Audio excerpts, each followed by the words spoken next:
gospod Aleš Zalar, ki ga vsi poznate. Bil je 16 let predsednik okrožnega sodišča v Ljubljani, največjega sodišča v Sloveniji, z osebno zavezanostjo vladavini prava in standardom človekovih pravic in je imel neprecenljivo vlogo pri standardizaciji sodnega nadzora, obveščevalnega in varnostnega sektorja v Sloveniji. Kot edini, pazite, kot edini sodnik pooblaščen za izvajanje sodnega nadzora nad nadzorni ukrepi.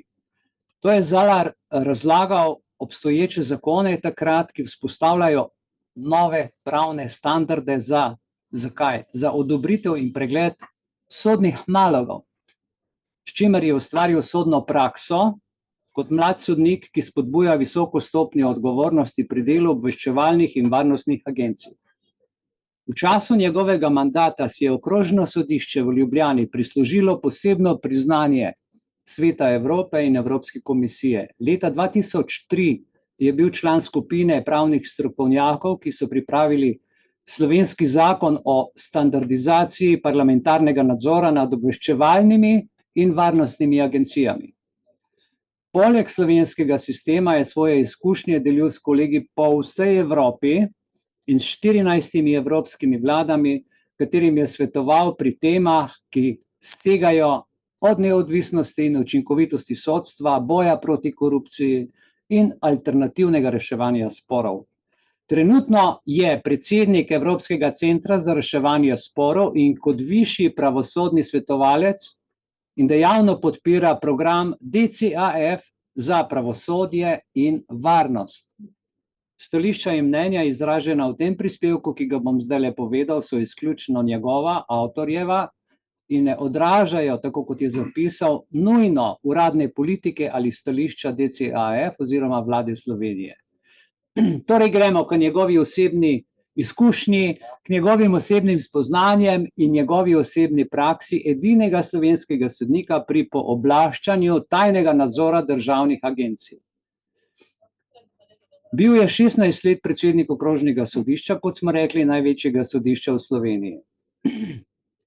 In z osebno zavzetostjo vladavini prava in standardom človekovih pravic je imel neprecenljivo vlogo pri standardizaciji sodnega nadzora, obveščevalnega in varnostnega sektorja v Sloveniji. Kot edini sodnik pooblaščen za izvajanje sodnega nadzora nad nadzornimi ukrepi je ustvarjal, tako kot smo že rekli, pravne standarde. V času njegovega mandata si je okrožno sodišče, kot smo rekli, priborilo priznanje Sveta Evrope. Stališča, kot piše, so res njegova.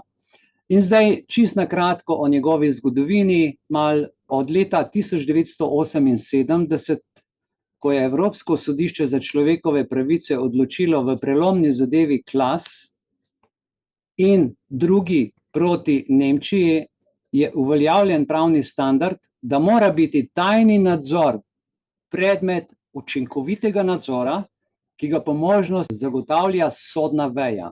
Sodstvo ponuja najboljša jamstva za neodvisnost, nepristranskost in ustrezen postopek. Vse to, kar povem, so njegove besede in pravi dalje. Neodvisnost sodstva je na tem področju bistvenega pomena. Tajni nadzor posega v temeljne človekove pravice, zloraba je potencialno enostavna in bi lahko imela škodljive posledice za celotno demokratično družbo. Poudarja, neodvisnost sodstva ni privilegij sodnikov, ampak je pravica državljanov. Organizacijska in individualna neodvisnost sodstva sta ključnega pomena, kot zapiše v latinščini conditio sine qua non, kar pomeni neobhodno potreben pogoj za pravično sodno odločanje o tajnih nadzornih ukrepih. Organizacijska neodvisnost zagotavlja, da lahko sodnik odloča o zadevah brez omejitev, neprimernega vpliva, spodbud, pritiskov, groženj, neposrednega ali posrednega vmešavanja, ki izvira iz katerekoli strani ali iz kateregakoli razloga. Individualna neodvisnost kot stanje duha služi zagotavljanju nepristranskosti sodstva. To pomeni, da sodnik odloča o zadevi brez naklonjenosti ali brez strahu pred grožnjami. Uveljavitev načela neodvisnosti sodstva je stalen izziv, ne samo za državljane, ampak tudi za sodnike in za vse tri veje oblasti skupaj, zakonodajno, izvršilno in sodno, pa tudi za vse posamezne sodnike, ki so pooblaščeni za izdajanje sodnih nalogov, o vsiljivih metodah zbiranja informacij zaradi odvračanja od groženj nacionalni varnosti ali pa pri naročanju posebnih preiskovalnih ukrepov za zbiranje dokazov za pregon hudih kaznivih dejanj.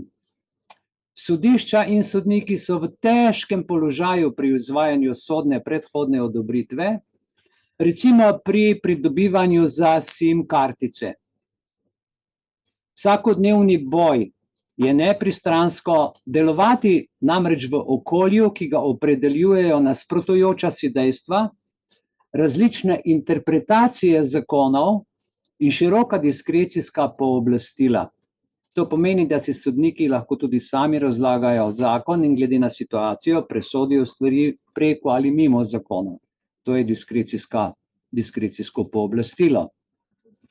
Poleg tega morajo sodniki obravnavati pravno dvoumnost, obravnavati vrzeli, trajnost operacij, spisov in obravnav, omejen dostop do ustreznih informacij in dokazov, vključno z njihovimi viri, pomanjkanje postopkovne pristojnosti, urediti morajo lastne premisleke, da elementi nacionalne varnosti politike prevladajo nad sodnimi, težave pri razlikovanju med obveščevalno in protiobveščevalno dejavnostjo ter prekrivanje nacionalne varnosti s preprečevanjem kriminala.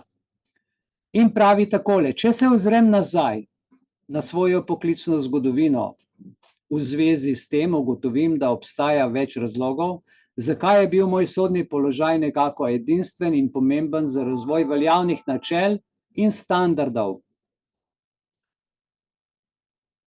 Nadalje pove o demokratičnih spremembah. Slovenija je bila do leta 1991 najprej Zvezna republika Jugoslavije. Do takrat je bila pristojnost za sklicevanje na premisleke nacionalne varnosti ali kazenske politike, da bi upravičila odreditev omejitev človekovih pravic prek tajne službe, v rokah izvršilne oblasti, ne pa sodstva. Tajnih nadzornih ukrepov niso urejala niti ustava, niti zakon, marveč vladni predpisi. Minister za notranje zadeve je bil pooblaščen za izdajo nalogov na predlog varnostne obveščevalne službe ali kazensko-pravne službe. Obe službi pa sta bili organizacijski enoti v okviru Ministrstva za notranje zadeve. In zdaj, z vidika standardov, kot jih je razvilo Evropsko sodišče za človekove pravice, je bilo očitno, da minister za notranje zadeve ni bil neodvisen od izvršilne veje oblasti. Pravzaprav bil je sestavni del izvršne oblasti. Zato postopnih sistemskih regulativnih sprememb na področju tajnega nadzora v Sloveniji ni povzročil vpliv nastajajoče sodne prakse Evropskega sodišča za človekove pravice, temveč se je reformni proces začel šele kot del notranje celovite demokratične preobrazbe države. Septembra 1989 je slovenski parlament sprejel vrsto 81 sprememb ustave iz leta 1974, se pravi iz jugoslovanske, ki so prvič pooblaščale sodišča s prehodnim pooblastilom za tajni nadzor prestrezanja komunikacij, se pravi telekomunikacijsko prisluškovanje, kontrola pisem ali druga komunikacijska sredstva, odpiranje paketov in to pač kakor počnejo. Po ustavnih spremembah je slovenski parlament sprejel 1. junija 1991. leta spremembe zakona o notranjih zadevah ter predpisal nekatere splošne pogoje za ukrepe tajnega nadzora. Sodni nalogi se lahko izdajo na predlog ministra za notranje zadeve. Vendar zakon ni določal, katero sodišče ali sodišča bi morala biti pristojna za odločanje izdaje sodnih nalogov. Na tej točki so se pa začele moje sodne izkušnje. Tako zapiše: bil sem kot izgubljen v puščavi. Opisuje nemirne čase, ki so jih sprožili procesi demokratičnih reform, v sodstvu niso prizanesli tudi njemu. Spomladi 1991. leta je predsednik Temeljnega sodišča v Ljubljani, prav tako član sodnega sveta, odstopil zaradi nestrinjanja z ministrico za pravosodje po uradni dolžnosti članico sodnega sveta glede zahteve za razširitev predsednice Vrhovnega sodišča zaradi njenega preteklega političnega udejstvovanja. Konec maja 1991 pravi, da ga je predsednik Vrhovnega sodišča poklical, naj se nujno sestane z njo. Takrat pravi: sem bil mlad sodnik, 29 let sem bil star in predsednik županijskega sodišča v Domžalah, majhnem ljubljanskem mestu. Na sestanku so me prosili, da postanem vršilec dolžnosti, začasni predsednik Temeljnega sodišča v Ljubljani, ki je bilo in je še vedno največje sodišče v državi, takrat z več kot 100 sodniki in 450 sodnimi uslužbenci. Razlogov, zakaj me je prosila, naj prevzamem tako pomemben položaj v sodstvu, je bilo več. Kljub svoji starosti sem imel bogate izkušnje z upravljanjem sodišč, saj sem 2 leti pred sodniškim mestom opravljal funkcijo sodnega administratorja Temeljnega sodišča v Ljubljani. Moj nadrejeni takrat, predsednik sodišča, pa je odstopil.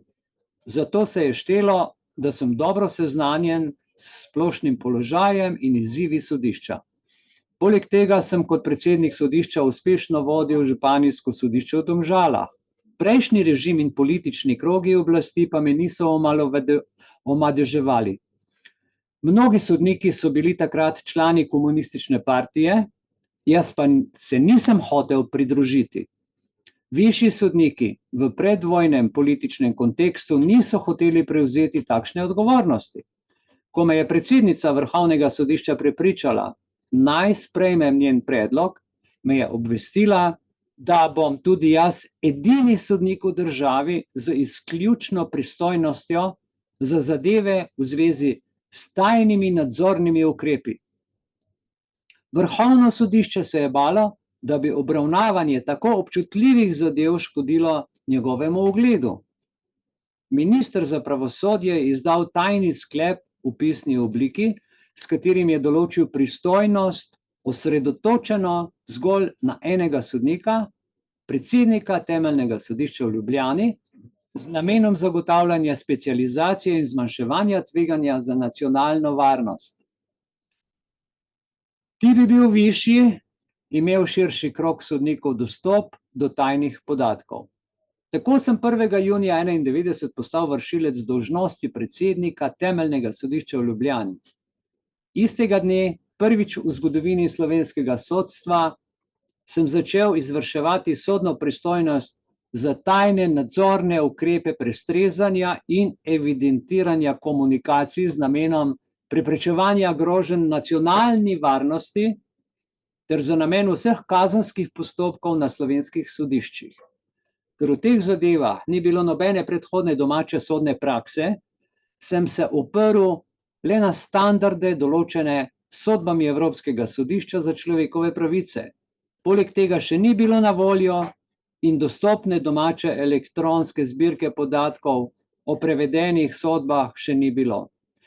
Vendar, na srečo je bila moja angleščina dovolj dobra, da sem lahko v njegovi podatkovni bazi iskal ustrezne sodbe.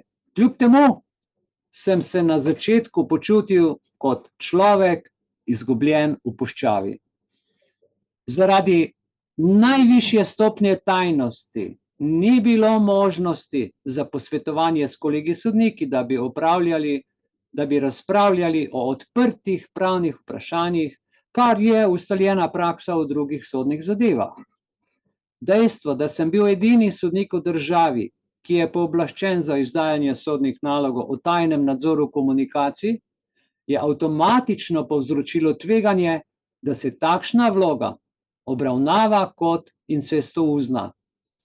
Ko boste ves sodni čas preživeli v izoliranem svetu varnosti, ko boste ves sodni čas preživeli v svetu obveščevalnih podatkov, lahko postopoma izgubite potrebno ozaveščenost o pravicah osumljenca.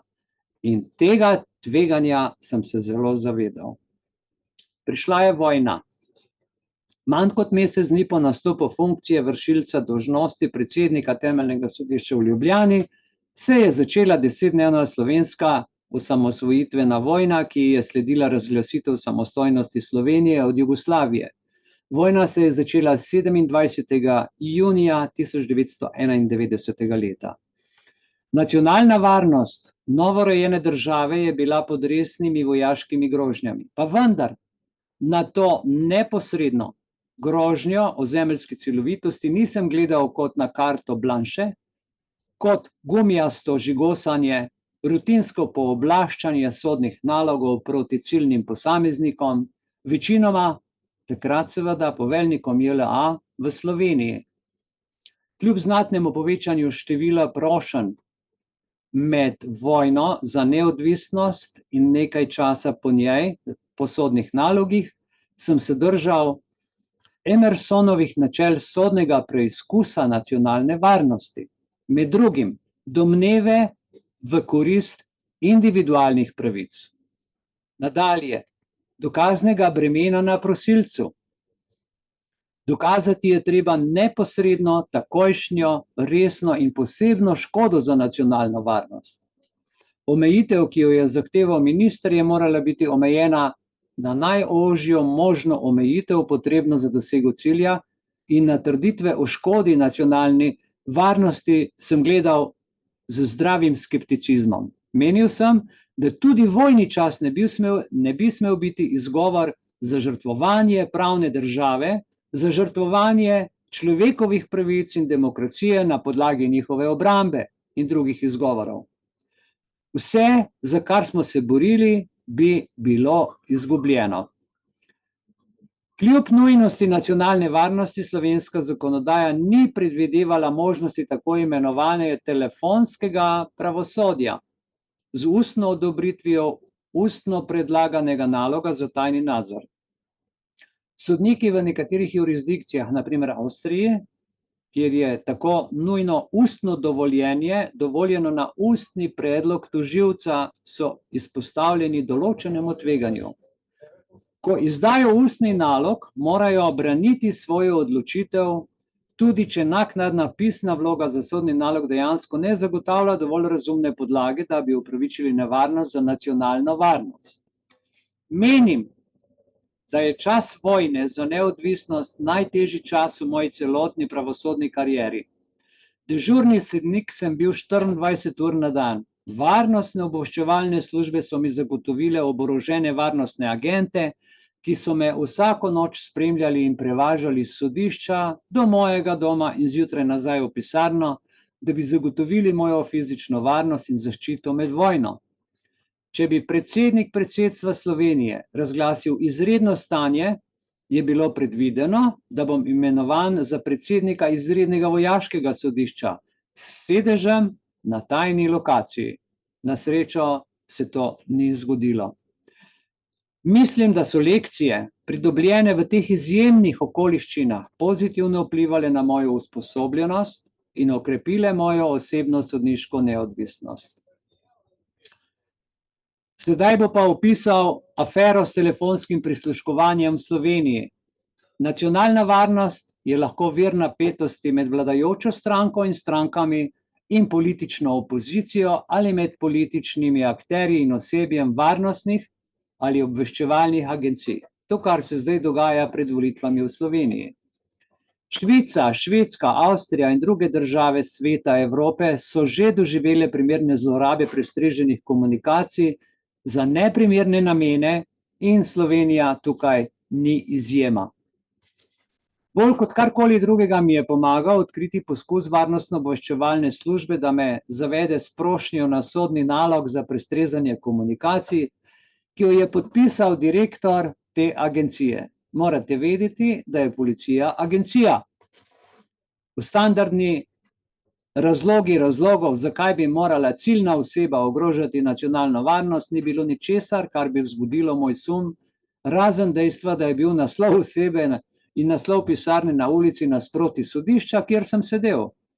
Identiteta osebe je bila znana, opisana je bila dinamika in vrste dejavnosti osumljenca, utemeljeni so bili upoštevani razlogi, ki utemeljujejo sum obstoja konkretne škode za nacionalno varnost. Zanesljivost vira informacij ni bila problematična, verjetnost, da bo uporabljena ciljno usmerjena komunikacija, je bila dovolj velika. Toda stavba, v kateri je bil osumljenec, mi je bila znana. Šlo je za obleganje sindikatov in vodilne politične stranke, katere predsednik je bil predsednik parlamenta. Opravil sem nenavaden pregled in poklical telefonsko številko, kjer naj bi se ji izvajali prisluhi, in to je bil sekretar predsednika politične stranke, pa se je res odzval mojemu klicu. Uradno sem obvestil ministra za pravosodje o morebitnem poskusu zlorabe oblasti strani direktorja varnostne obveščevalne službe. Hotel me je zlorabiti. Med izrednim naknadnim nadzorom vseh izdanih nalogov je bilo ugotovljeno, da je varnostna obveščevalna služba posredno nadzorovala tudi predstavnika vlade, ker je bila prisluškovana telefonska številka njegovega osebnega telesnega stražarja. Njegov uradni položaj pa v vlogi za sodni nalog sploh ni bil razkrit. Nekaj časa kasneje je predsednik vlade iz svoje pisarne razrešil direktorja tajne službe. Ta zadeva je sprožila proces reorganizacije varnostno-obveščevalne službe v Sloveniji. Dobil sem dragoceno lekcijo, ki smo se jo vsi naučili iz tega primera, in ta je bila, da je treba uvesti ne le predhodni, temveč tudi naknadni sodni in parlamentarni nadzor, da bi zmanjšali tveganje zlorabe pooblastil teh služb strani varnostnih in obveščevalnih agencij ter sankcionirali zlorabe teh oseb, uradnih oseb, in spremenili zakone, da bi preprečili njihovo ponavljanje v prihodnosti. In tako se je začel razvoj sodne prakse med uporabo in oblikovanjem prava. Torej, slaba kakovost takratne zakonodaje, ki ureja ukrepe tajnega nadzora, je zahtevala določen sodni pogum, da je sprejela in vztrajala pri temeljnih pravnih standardih.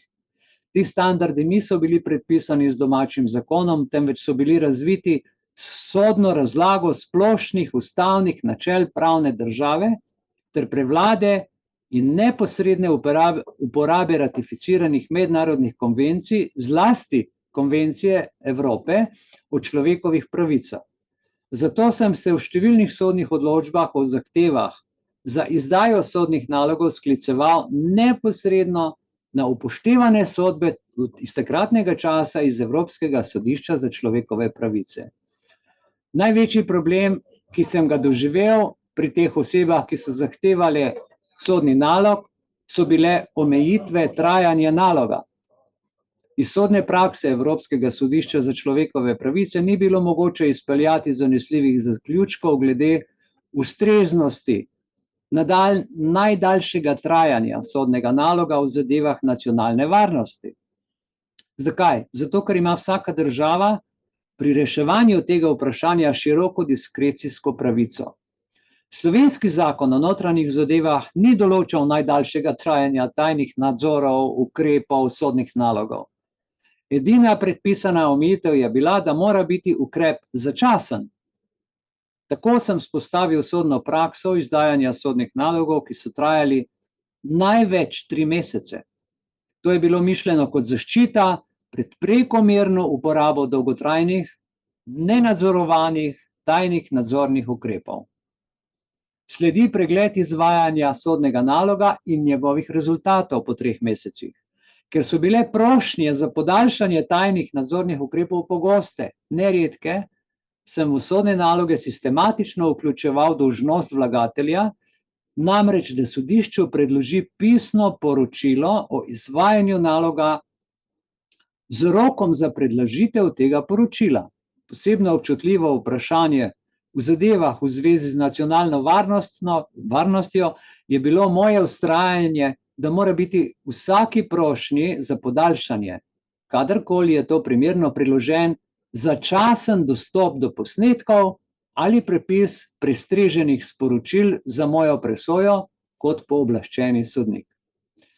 Diskrecijska pravica sodnika pomeni, da lahko sodnik, kadar meni, da je to primerno, odredi nekatere pogoje za izvršitev sodnega naloga v okviru postopka za preučitev, uporabo in shranjevanje podatkov in informacij pridobljenih s sodnim nalogom. Ko sem prvič naročil dostop do posnetkov in prepisov, je varnostno-obveščevalna služba zavrnila njihovo dostavo. Zato sem zavrnil prošnjo za podaljšanje sodnega naloga. Rezultat te polemike ne bi mogel biti drugačen od spremembe status quo.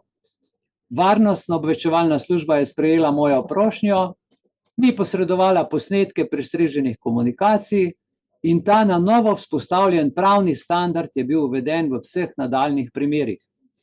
Torej, uspelo mi je postaviti precedens, ki dokazuje, da sodna pooblastila v praksi niso nič manj učinkovita od pravnih pooblastil, napisanih na papirju.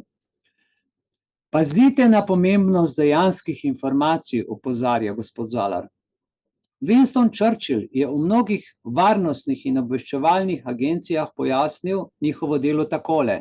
To so gosi, ki so položile zlata jajca in se nikoli niso ujele. Skupna značilnost vlog za sodne naloge v zadevah v zvezi z nacionalno varnostjo je, da vsebujejo tako malo dejanskih informacij, kot se vlagatelju zdi potrebno, da jih predloži. To je običajen pristop, ker obveščevalne varnostne službe agencije na splošno nerade razkrijajo vire informacij ali identiteto osebja sodišču. Zakaj? Ker sodišče obravnavajo kot del zunanjega sveta. Kljub temu standardno dokazno breme, določeno na ravni legitimnih razlogov za domnevo, da obstaja ali bi se lahko pojavilo znatno tveganje za nacionalno varnost v prihodnosti, nosi na koncu agencija prosilka. Ni mogoče domnevati, da razlogi, ki jih navaja tožeča stranka, obstajajo in so utemeljeni. Včasih se je prosilec preprosto poskušal odpraviti na ribiško odpravo, da bi prinesel informacije, in splošno priznano je, da je kakovost takih informacij pogosto zelo nizka. Brez zadostnih dejanskih informacij pa sodišče ne more uravnotežiti interesa nacionalne varnosti z resnostjo poseganja v temeljne človekove pravice, kar je ključni izziv našega dela. Opis dejstev bi moral sodišču omogočiti, da učinkovito oceni zanesljivost vira informacij predstavljenih kot razlog za sum, da je ali bi lahko bila ogrožena nacionalna varnost. Vedno sem poskušal vztrajati, da tožeča stranka predstavi konkretna dejstva, taka sodna praksa pa je imela očiten odvračilni učinek na neutemeljene prošnje. In kaj se je zgodilo? Spodbujanje izmenjave informacij s sodiščem, spodbujanjem inovativnega postopka, ki je bil ravnokar opisan. Vir informacij obveščevalnih in varnostnih agencij pogosto temelji na izmenjavi takih informacij s tujimi partnerji pod pogojem, da ostanejo tajni. Postopek priklica tajnosti v času, ko sem bil sodnik, pa ni bil urejen. Tajnosti same po sebi nisem obravnaval kot prima facie dokaz nezakonitega ravnanja. Vendar, sodna potrditev zagotovljenih informacij v takih primerih ne bi smela temeljiti le na domnevi dobre vere. Kakovost predloženih dokazov iz druge roke, le v obliki sklicevanja na informacije, ki jih pridobi tuja obveščevalna agencija, je ogrožena.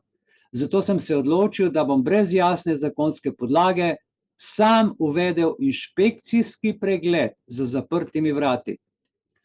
Tako imenovano zaupno obravnavo, na kateri mi je pooblaščeni uradnik obveščevalne agencije ustno posredoval dodatne informacije, pojasnila in dejstva.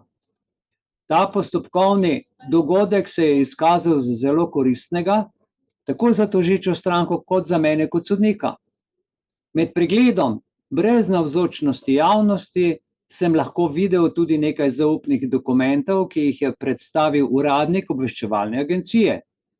Obravnava pa ni bila nikoli posneta. V zapisniku je bilo navedeno le, kdaj je potekalo, kdo se je udeležil obravnave in čas trajanja obravnave. Torej, če povzamemo, v pravni državi sodniki določijo, kaj je pravo in kaj pravi zakon. Na to bi lahko gledali kot na sodni aktivizem, vendar, dokler je naklonjen varstvu človekovih pravic in ima podlago v splošno priznanih minimalnih standardih človekovih pravic in temeljnih svoboščin, menim, da je tak način dela ustrezen. Glede na vse, kar sem se naučil, sem uredil ustavno presojo in sprejemanje zakonov. Neodvisnost sodstva in odobritev tajnih nadzornih ukrepov sta predpogoj za učinkovit nadzor nad močno zaščito pred zlorabami človekovih pravic. Vendar, sodna odobritev ne zadostuje za odvračanje od množice prekomerne uporabe tajnega nadzora. Leta 1994 je Slovenija sprejela nov zakonik o kazenskem postopku, ki je urejal tajne nadzorne ukrepe za preprečevanje hudih kaznivih dejanj in za boj proti njim. Preiskovalni sodniki 11 okrožnih sodišč so postali kar naenkrat vsi pooblaščeni za izdajanje sodnih nalogov za tajne službe. Presenetljivo je, da ZCP ni odstopal od določb zakona o notranjih zadevah v zvezi s kartico za izdajanje sodnih nalogov za namene kazenskega postopka. Zato je bil vzpostavljen tako imenovani dvojni režim, ki je potekal vzporedno z že obstoječim. Oddelek za kazenski pregon Ministrstva za notranje zadeve je začel prositi za sodne naloge na preiskovalnih oddelkih drugih okrožnih sodišč, vendar ne vedno. Občasno je Ministrstvo za notranje zadeve še vedno zaprosilo za sodne naloge na podlagi določb zakona o notranjih zadevah in v takem primeru je bila moja odgovornost, da se odločim, ali bom zakon oziroma ali bom nalog izdal ali ne.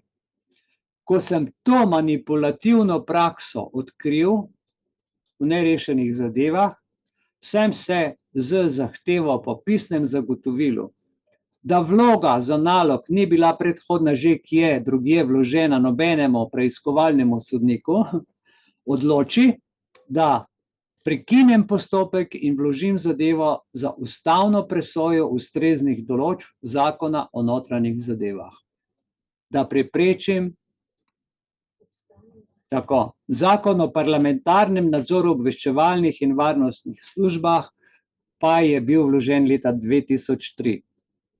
In sicer nadzor o tem zakonu izvaja Komisija za nadzor obveščevalnih in varnostnih služb in v členu 10 je predlagal komisija, da ima lahko največ 9 članov, predsednika, namestnika in tako naprej v tem zakonu.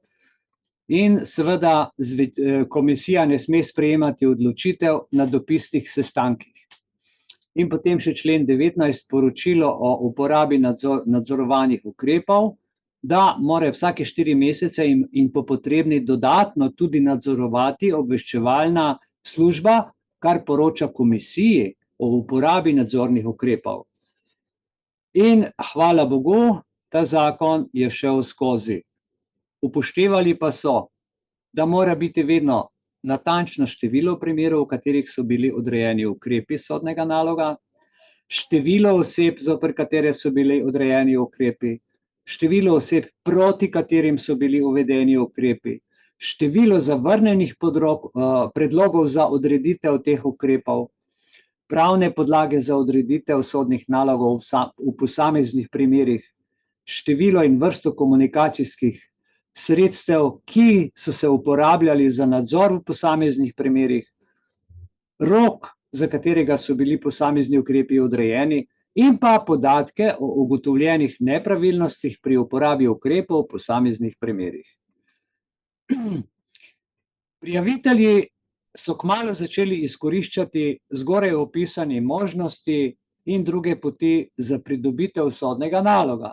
Saj je prosilec, ko je preiskovalni sodnik zavrnil vlogo za izdajo sodnega naloga, vložil isto vlogo zoper istega osumljenca z enako utemeljitvijo kot predsednik okrožnega sodišča v Ljubljani, spet na drugo sodišče.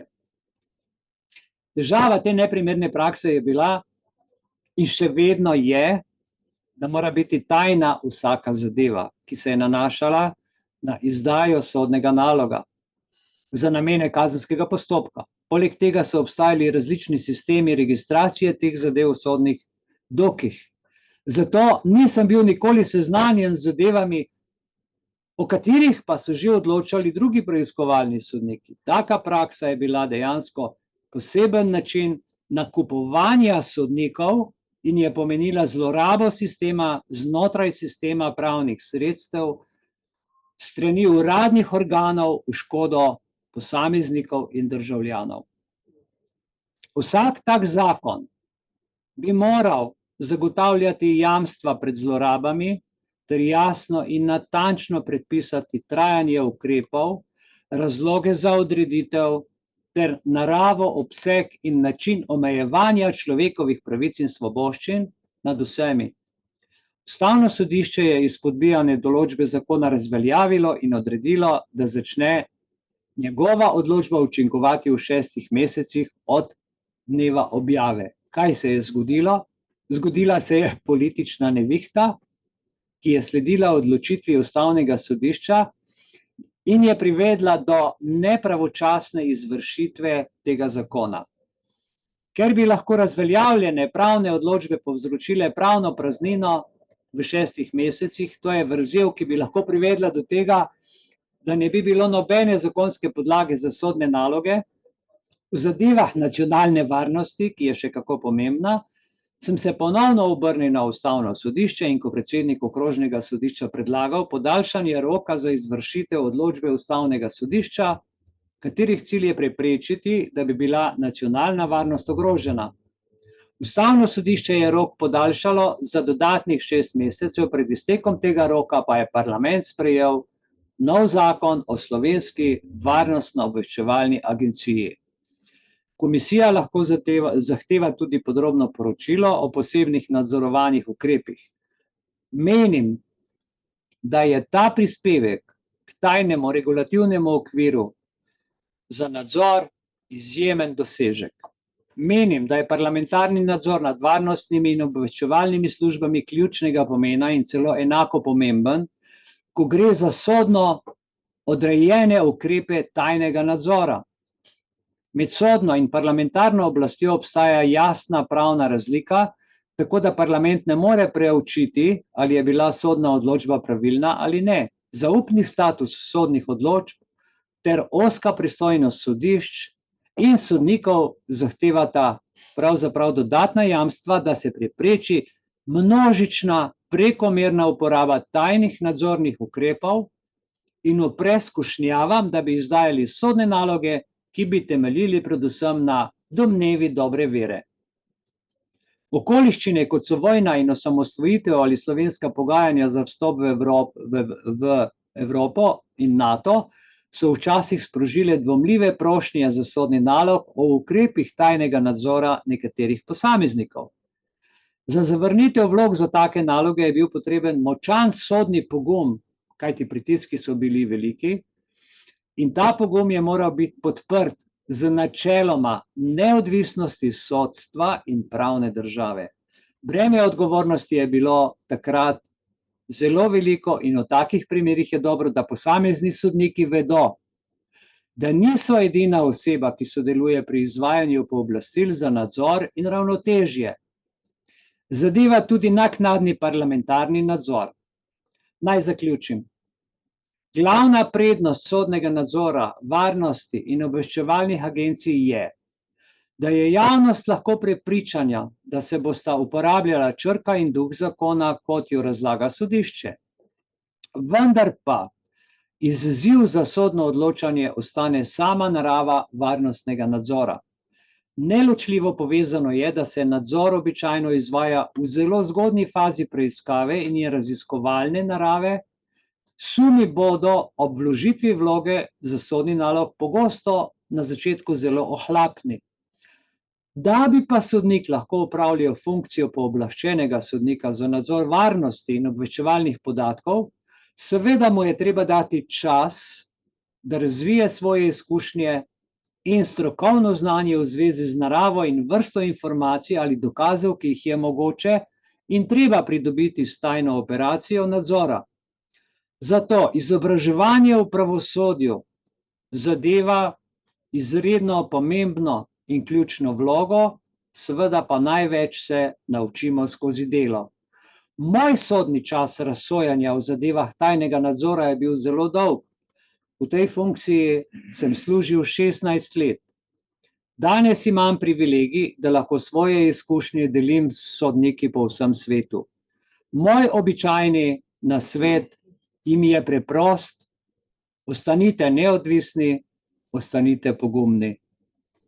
Ni enotnega standarda glede tega, koliko sodnega posredovanja v nacionalno varnost ali politiko kazenskega pravosodja je primerno. Vendar obstoječe izkušnje in praksa delujejo demokratično in jasno kažejo eno: sodni nadzor nad tajnim nadzorom je zaradi neodvisnosti in nepristranskosti sodstva najboljše zagotovilo za ohranjanje in razvoj naše demokracije. To ne izključuje premislekov o tem, kdo bdi nad sodniki kot stražarji, vendar je sodna odgovornost še eno zahtevno vprašanje, ki presega namen tega članka in tega mojega zapisa.